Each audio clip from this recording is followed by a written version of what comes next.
The world doesn't end with a bang. For me, it ended with the sound of screeching tires and the sickening crunch of metal folding like paper. The glass shattered. The air took on the metallic tang of blood and radiator fluid.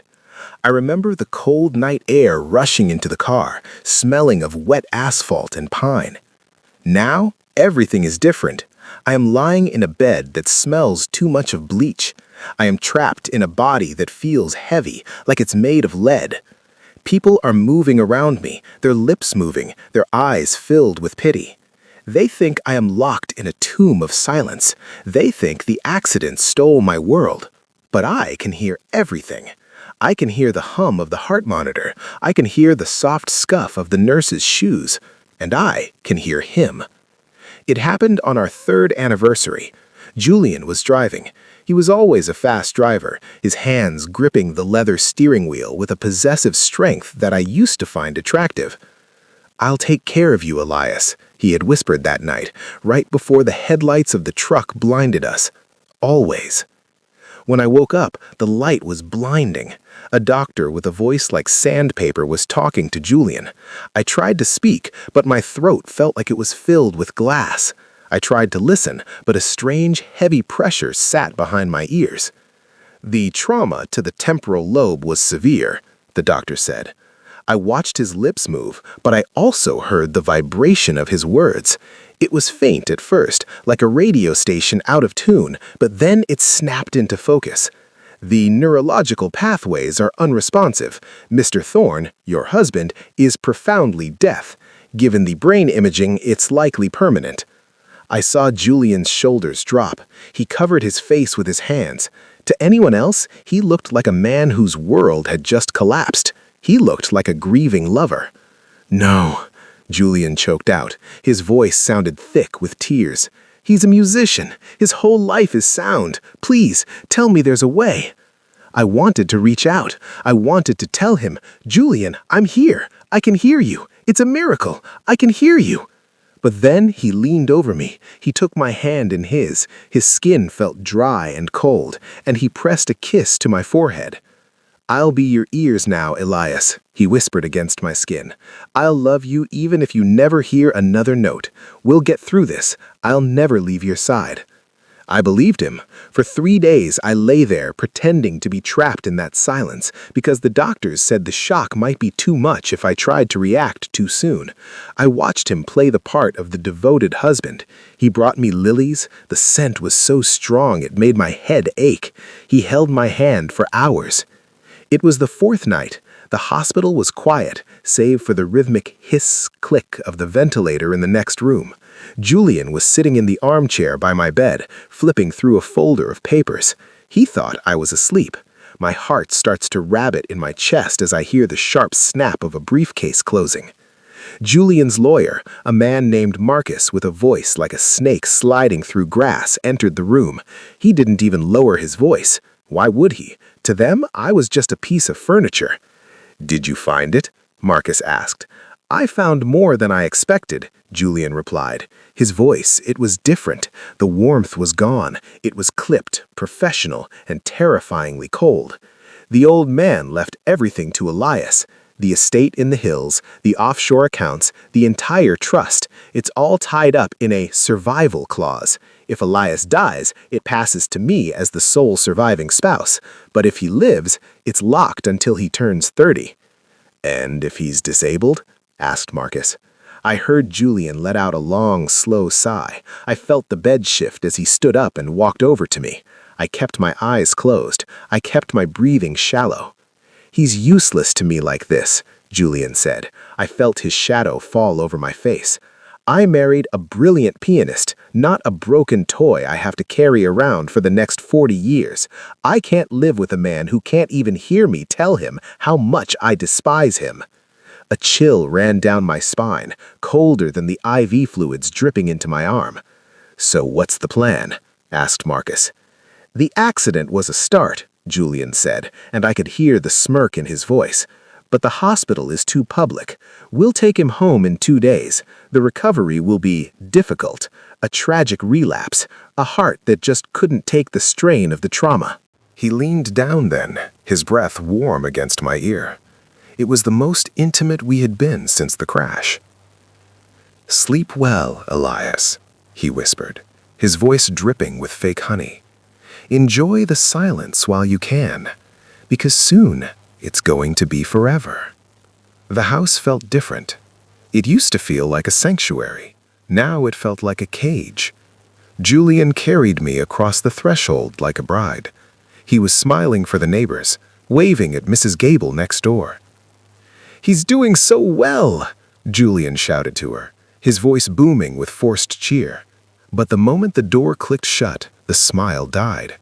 He dropped me onto the sofa with a grunt of effort, not caring that my bruised ribs barked in pain. He is standing in the kitchen now. I am sitting in the living room, staring at a book I'm not reading. I can hear him clinking ice into a glass. I can hear the pour of expensive scotch.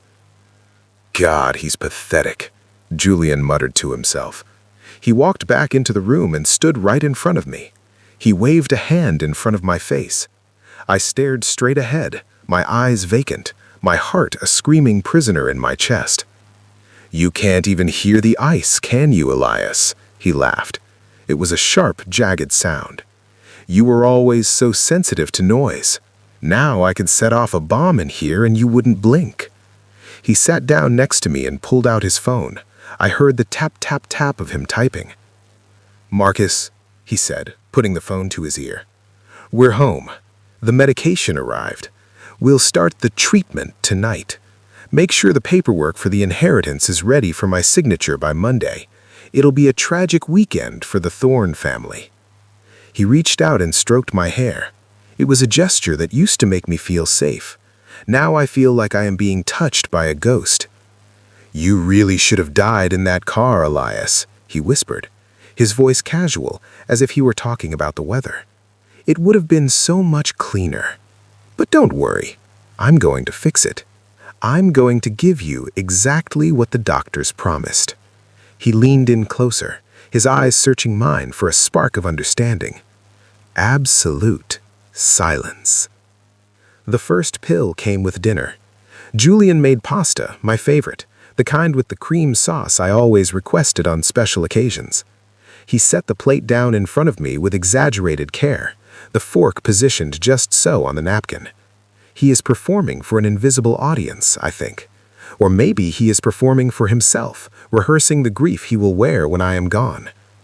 "I know you can't hear me," he said, his voice syrupy and false. He sat across from me at the dining table, watching me with those ice-blue eyes that once made my stomach flutter. "But the doctor said routine is important, so we'll eat together, like we used to." He pushed a small white pill across the table. It sat next to my water glass like a tiny executioner. "Your medication," he said, pointing at it and then at his own mouth, miming the action of swallowing. "For the pain, for the healing." I can feel my pulse in my throat. The pill is small, innocuous. It could be anything. It could be nothing. But I heard him on the phone. I heard the word treatment wrapped in quotation marks, like a secret buried in plain sight. I picked up the pill. My fingers trembled, not from fear that I let show, but from the injury, the weakness still lingering in my muscles. I brought it to my lips, I opened my mouth, and I tucked it under my tongue. Julian watched me swallow the water. He watched me set the glass down, and then he smiled. A real smile, the kind that crinkled the corners of his eyes. "Good boy," he murmured. I want to vomit. I want to scream. Instead, I lower my gaze to my pasta and begin to eat. The cream sauce tastes like ash. Julian stood and walked to the kitchen. I heard the sound of the tap running, the clink of dishes in the sink. And then I heard something else, something that made my blood turn to ice water in my veins. He was humming. It was our song, the one I wrote for him on our first anniversary, the melody I played on the piano while he stood behind me, his hands on my shoulders, his lips against my neck. "I'll love you forever," he had whispered. "You and your music are my whole world." Now he hums it like a funeral dirge. I let the pill slide from under my tongue into my napkin. I folded it carefully, My movements slow and clumsy, the way someone who couldn't hear would move, uncertain, disconnected. I slipped the napkin into my pocket. One pill saved. How many more will there be? That night, Julian made a show of helping me upstairs. His arm was around my waist, his grip firm but not gentle. He's touching me the way you touch luggage, I think. Something that needs to be moved from one place to another. "Careful on the stairs," he said loudly, even though he believed I couldn't hear him. The performance continues. Maybe he's practicing for the paramedics, for the police. I did everything I could. He was so fragile. The accident, it just took too much out of him. He deposited me on the bed, our bed, the one with the navy sheets I picked out, the one where we used to stay tangled together until noon on Sundays. Now it feels like a morgue slab. "I'll be in my office," Julian said, pointing at himself and then at the hallway. "Work, you understand." I nodded. I let my face remain blank, empty. He left, and I heard his footsteps retreat down the hall. I heard the door to his office close, and then I heard the lock click. Why would he lock the door to his office? We never locked doors in this house. We trusted each other. Trusted. The word feels like a relic from another life. I waited. I counted the seconds by the rhythm of my own heartbeat. When I reached 300, I slipped out of bed. My legs were weak, shaking, but I forced them to hold me. I moved to the bedroom door and pressed my ear against the wood. I can hear him talking. His voice is muffled, but I can make out the words if I focus. Yes, the first dose went perfectly. He didn't suspect a thing. A pause. Someone is on the other end of the line. It's a calcium channel blocker, diltiazem. In high doses, it'll slow his heart rate gradually. Combine that with his existing trauma, and it'll look like cardiac failure. Natural. Expected even, given the severity of the accident. My hands are shaking. I press them flat against the door to steady myself. "How long?" Julian asked. Another pause. 5 days, a week at most. His system is already compromised. The doctors will call it a tragedy, not a crime. I can't breathe. The air in the hallway feels too thick, too heavy. And Marcus has the documents ready. The inheritance transfers immediately upon death. No waiting period, no probate complications. The old man's lawyers were thorough, I'll give them that. They just didn't account for me. He laughed. It is a sound I used to love, bright and boyish. Now it is the sound of a predator circling wounded prey. "I'll call you tomorrow, same time. And make sure the pharmacy doesn't keep records of the quantity. We can't have anyone questioning the dosage." The call ended. I heard the soft thud of his phone hitting the desk. And then I heard footsteps. I moved. My body screamed in protest, but I moved faster than I thought possible. I stumbled back to the bed, threw myself onto the mattress, and pulled the covers up to my chin. I closed my eyes. I forced my breathing to slow, to even out. The door opened. Julian's footsteps crossed the room. I felt the mattress dip as he sat down beside me. I felt his hand on my forehead, checking for fever. Still alive, for now. He stood and left the room, closing the door behind him. I opened my eyes and stared at the ceiling. The darkness pressed down on me like a weight. I am trapped in this house with a man who wants me dead, a man I loved, a man I married, a man I thought I knew. The next morning, Julian brought me breakfast in bed, oatmeal with honey, the way I used to make it for myself before the accident, before everything changed. "Eat up," he said, setting the tray on my lap. "You need your strength." I can see the pill sitting next to the bowl, another small white executioner. Julian's phone buzzed. He glanced at the screen and frowned. "I have to take this," he said, standing. He pointed at the oatmeal and mimed eating. "Finish your breakfast." He left the room, and I heard his voice fade as he walked downstairs. I spat the pill into my palm and stared at it. Diltiazem, a heart medication. In the right dose, it saves lives. In the wrong dose, I need to get out of this house. I need to find help. But who will believe me? I am supposed to be deaf. If I suddenly reveal that I can hear, Julian will know I've been listening. He'll know I heard everything. And if he knows, he won't wait 5 days. He won't wait at all. I am trapped in a cage made of sound and silence. Every word I hear is another bar. Every word I cannot speak is a lock I cannot open. I slipped the pill into the drawer of my nightstand, next to the first one. 2 pills. 2 days. How many more before Julian realizes his plan isn't working? How many more before he tries something else, something faster, messier, impossible to hide? I can hear him downstairs now. His voice is raised, angry. I don't care what it costs, Marcus. Make it happen. If anyone starts asking questions, I need you to bury them. Do you understand? A pause. Good. And send flowers to the hospital. Something expensive. I want everyone to remember how devoted I was, how much I loved him. Loved.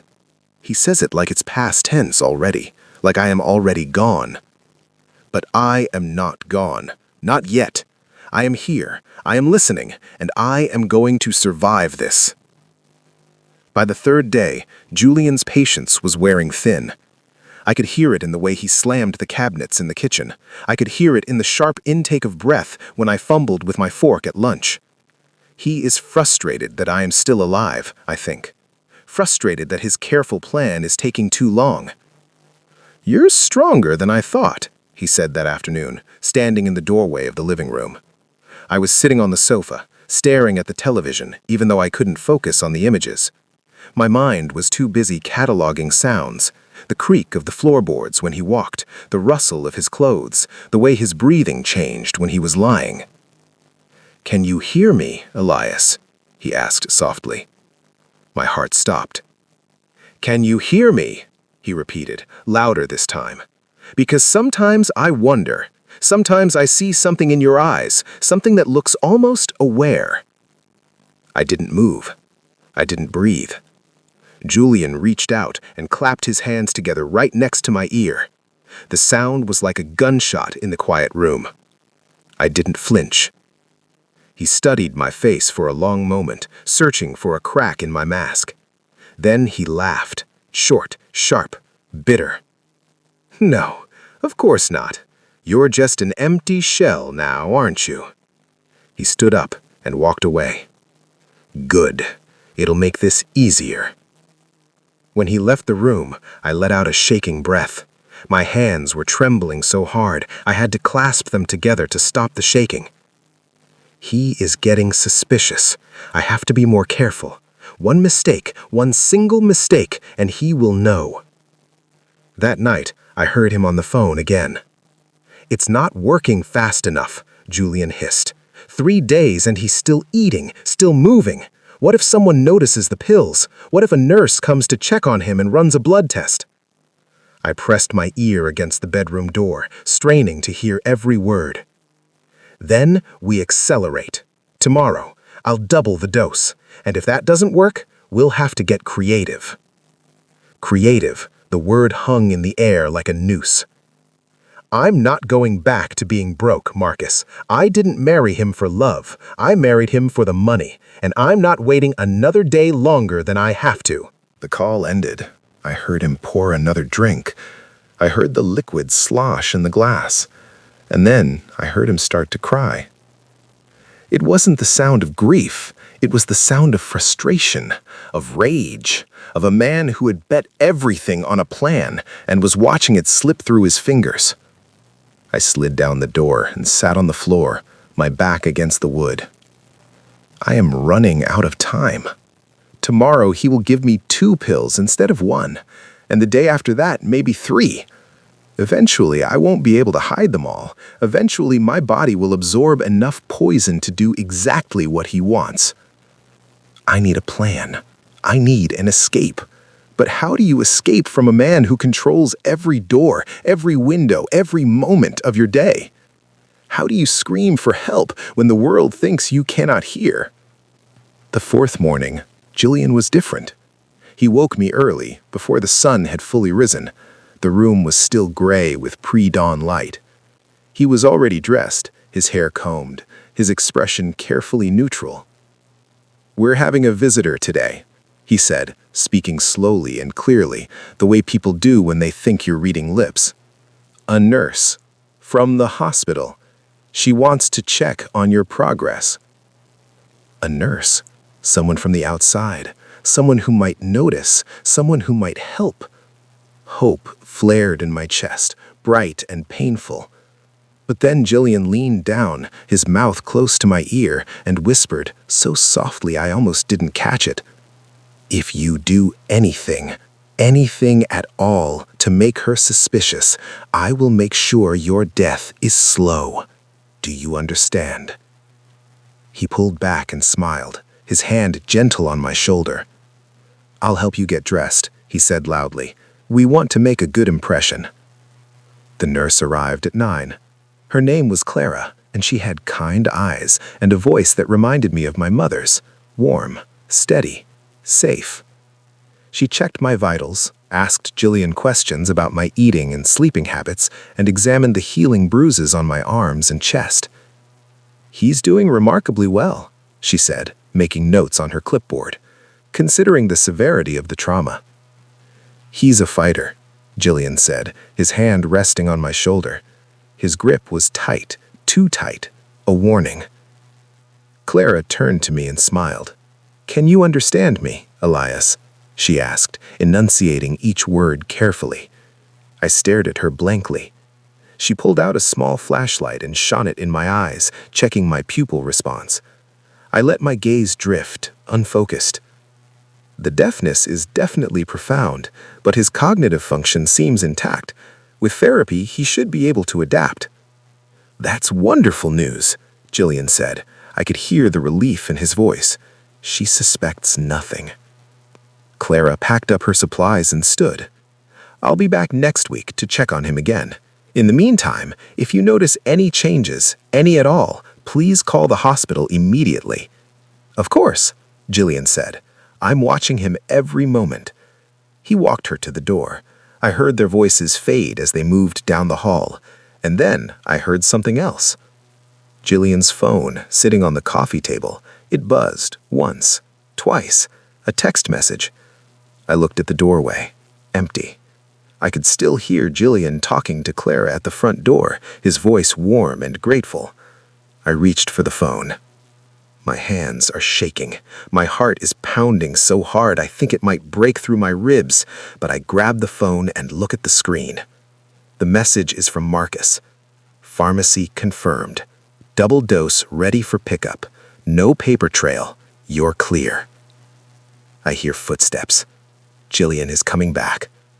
I drop the phone back onto the table, exactly where it was. I lean back against the sofa, my eyes vacant, my body limp. Jillian entered the room. He picked up his phone and read the message. He smiled. "Good news, Elias," he said, pocketing the phone. "Your medication is ready. We'll start the new dosage tonight." He sat down beside me and took my hand in his. His skin is cold. It has always been cold. "I really did love you once, you know," he said quietly. "In the beginning, before I knew about the money, before I realized how much you were worth." He squeezed my hand. "But love doesn't pay the bills. And you were always too good for me. Too kind, too trusting." He stood up and looked down at me, his expression unreadable. "Good night, Elias," he said. "Sleep well. Tomorrow is going to be a very important day." He left the room, and I heard him climb the stairs to his office. I sat in the darkness, the weight of his words crushing down on me. Tomorrow, the double dose, the beginning of the end. I have one night to figure out how to save my own life. One night to decide if I stay silent or if I scream. Midnight found me in the bathroom, staring at my reflection in the mirror above the sink. I looked like a stranger.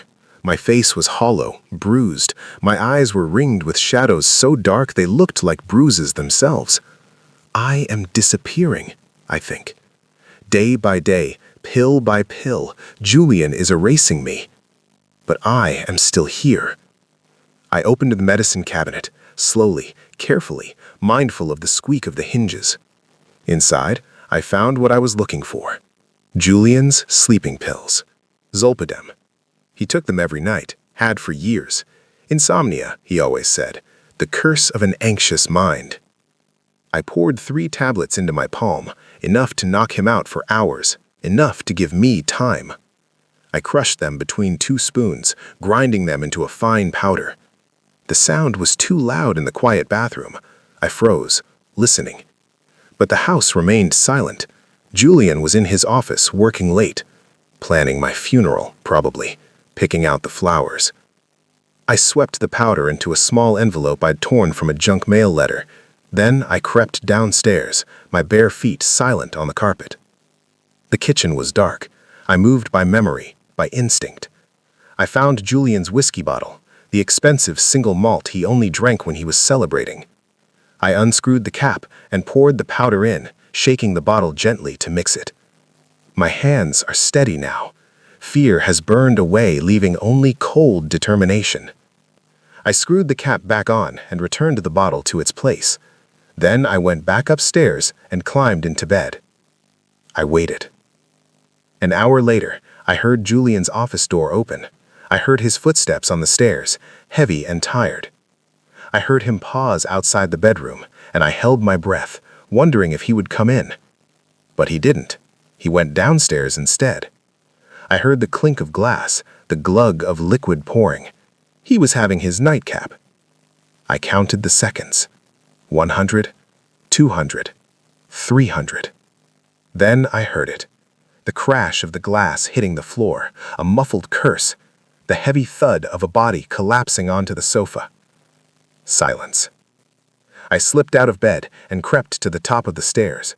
I peered down into the living room. Julian was sprawled on the sofa, one arm dangling off the edge, his mouth open. His chest rose and fell in the deep rhythmic pattern of drugged sleep. I descended the stairs, each step deliberate, careful. When I reached him, I stood over him for a long moment, studying his face.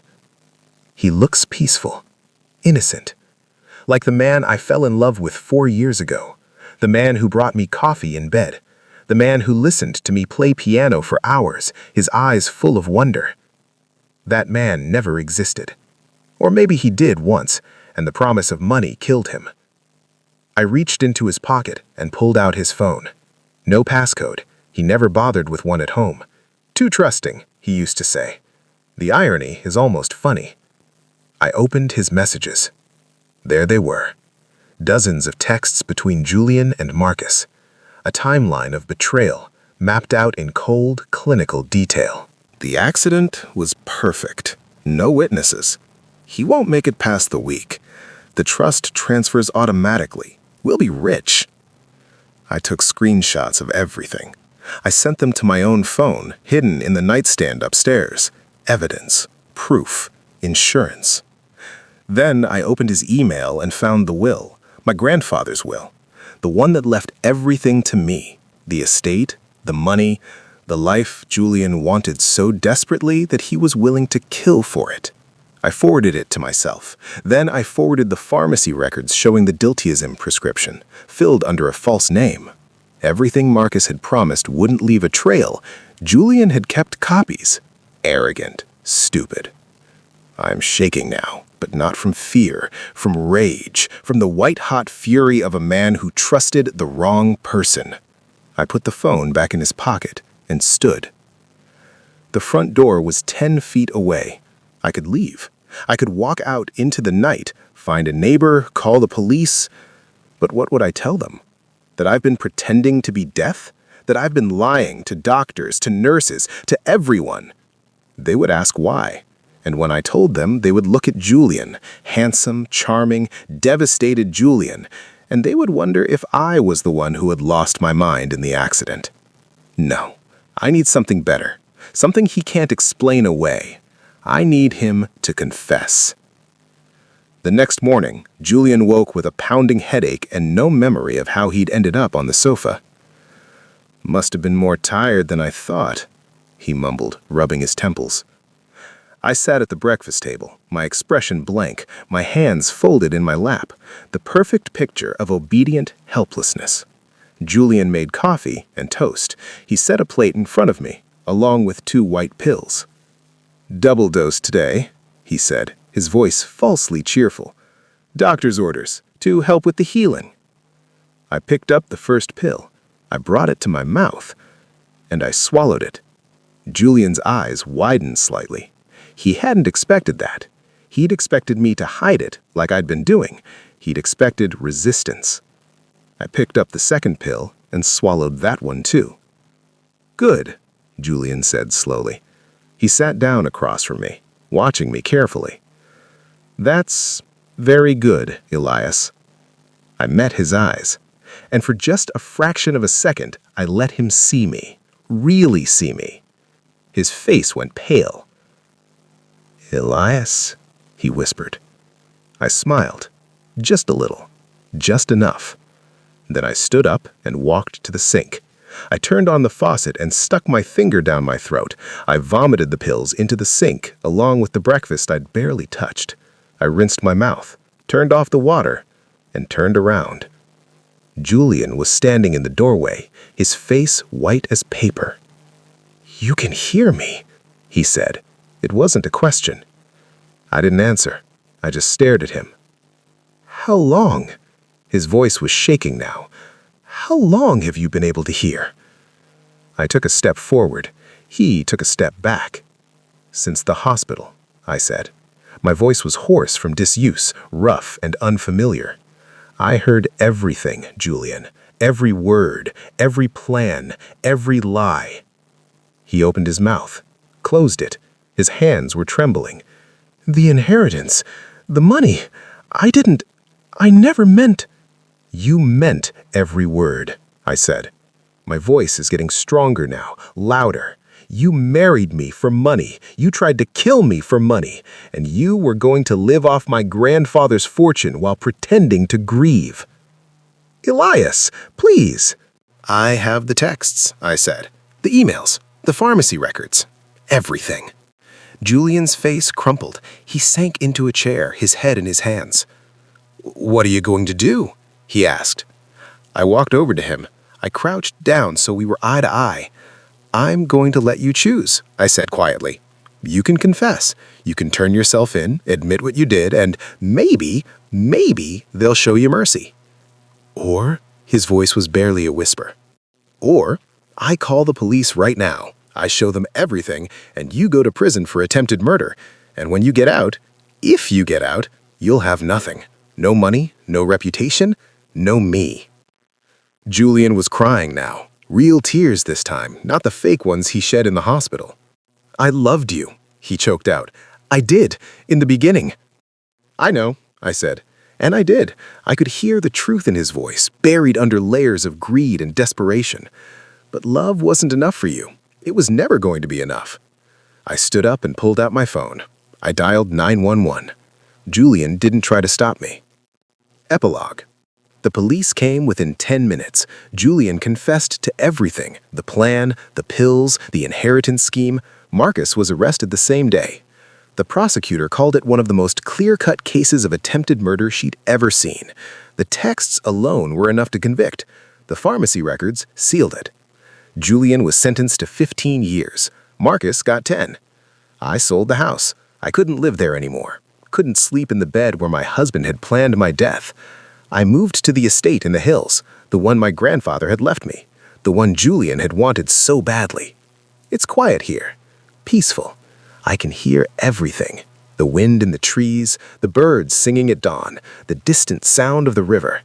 I can hear my own heartbeat, steady and strong. I survived.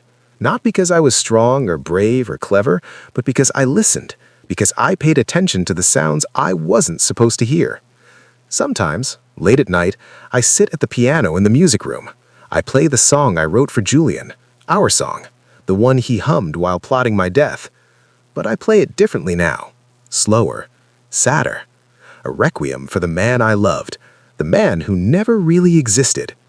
And when I'm done, I close the lid and sit in the silence, real silence, the kind I choose, the kind that sets me free. The end.